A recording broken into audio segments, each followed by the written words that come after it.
See, now she didn't tell me all of this when she booked me to braid her hair. She didn't mention nothing about having all this hair on her head. And you would think that I would have known just from watching her pictures, but I had no clue. So today I'm gonna be doing Bruce Braids hair.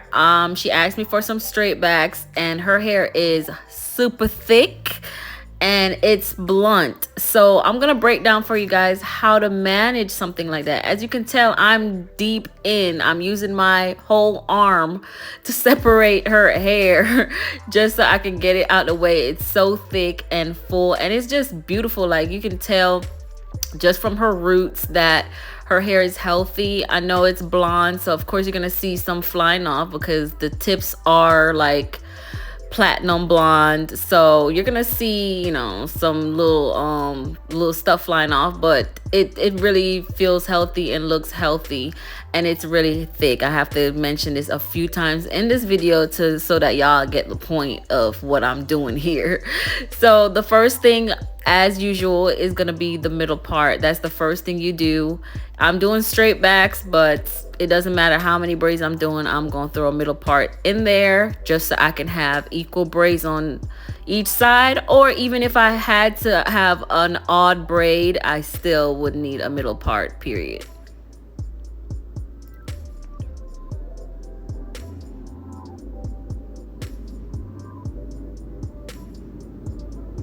So now, when you're doing straight backs, I highly recommend you start in the middle. Especially if you decided you want equal braids on each side, start in the middle, because that first braid in the middle is going to determine the size of all your other braids. It's going to determine how much hair you add to your braids and how big everything turns out. So now she has really thick hair, so honestly we didn't need to add much hair at all. I maybe added 2 feed-ins of hair in the beginning, braided out her natural hair until I got to the back. Then I started added for length and thickness for the back. But honestly, I didn't need to throw any hair in the beginning, but you want to throw at least 2 feet in, like, small strands of hair when you're dealing with thick hair, just so that it gives the braid some strength and doesn't allow the braid to like unravel faster. It does give it some strength when you add some hair to it.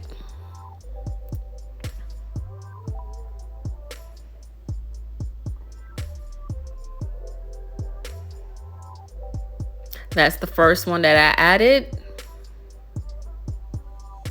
And this might be, honestly, for this first braid, because the middle is going to be the thickest braid there is on your head because it has the most density. So that might really be the only one I add. And I'm really just adding it, like I said, to keep the hair, like, give it some strength so that the natural hair doesn't unravel faster.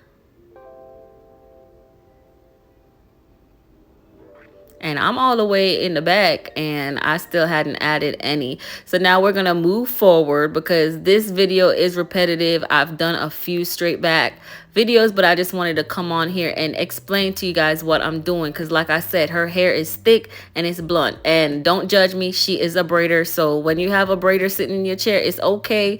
They want to help you braid down. They want to get out the chair quicker, so they're gonna help you braid down. So no, I don't require people to braid their hair down, but if you have a braider in your chair, like, that's a plus. Like, that's like a given for them to help or want to even help, just so they can speed up the process.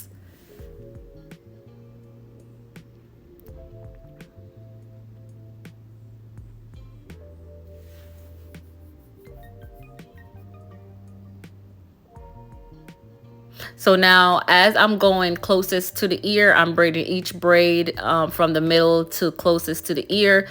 I need to add more hair because I'm trying to make them as thick as the one in the middle. You don't want the middle one to be big and then the rest of them to get tiny and small, because you want to keep up with the fact that I only added one set of feeding in the first braid. That doesn't mean I only add one set of feeding for every single braid. Every braid calls for its own amount.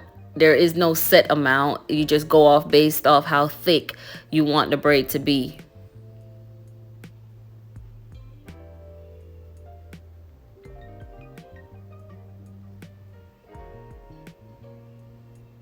And I'm unraveling because, you know, as you're braiding down, you can check the length of the hair. You want to make sure that each one falls on the same length, and that's why I unraveled that and added some more hair to it. Also, the thickness might have been different in that braid compared to the other ones.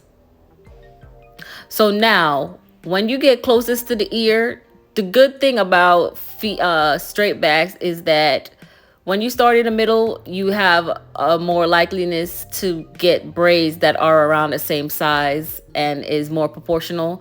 And if it just so happens to be a little bit off, it's gonna be off with the braids next to the ear. And that's okay. Nobody's looking that deep, but they're gonna see you when they're looking in your face. They're gonna see from the middle of your head how your braids are looking, but the one next to the ear, it could be a little bit smaller, maybe a little bit bigger, and it's really not gonna throw anybody off. So that's my secret from starting in the middle and going towards the ears.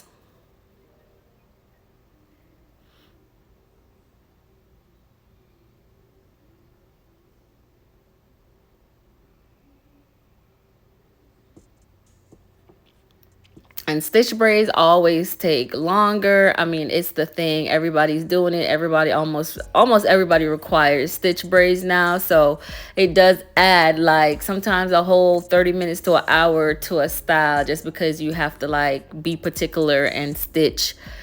And so with this style, honestly, I'm gonna be real. Like once I get to the back, I just stop stitching because you can't really even see the parts at the back. So once I get way back in the back, I stop stitching just so we can hurry up and get the braids over with. And that's not on everybody. That's just if I know the parts aren't gonna show, I will not stitch.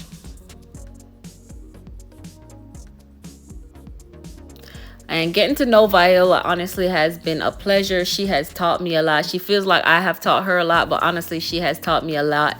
And her heart and her spirit is just so pure. She does a lot of community involvement, and she has her braid campus, which I had the pleasure of teaching at last summer, and those girls just blew me away. She teaches, I think, from age 6 to maybe 12 or 13, and they're young girls. She teach them over the summer and also throughout the year, but they were just so outspoken, so vibrant. They absolutely loved her as their, you can just tell, you know, when you walk into a room or you're talking to kids and they're just exuding confidence and just happy with the environment that they're in. That's what I felt when I went to her class to teach those kids.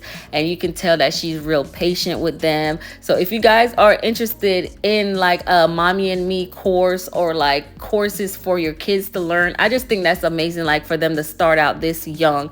I started out really young learning how to braid, and that has helped me not only with my hair, but now my main income is, you know, braiding. And these kids could start out in middle school doing their friends' hair, or are definitely in high school doing their friends' hair. And I just think it's amazing. So check her out. It's Bruce Braids or the Braid Campus, and she's in Virginia Beach or Virginia, Norfolk, Virginia, Virginia Beach, Virginia, wherever. She does accept donation for the Braid Campus. So if you guys want to help her, she would love for it to be a nonprofit. So if you guys would love to donate, I will put the link in the description. This is going towards the kids, towards helping the kids and shaping our future. And, you know, knowing about hair and how to manage our own hair is so important. So I've put some pictures and for you guys to see the campus. We had so much fun, and this is the day today for the summer. She also does it throughout the year.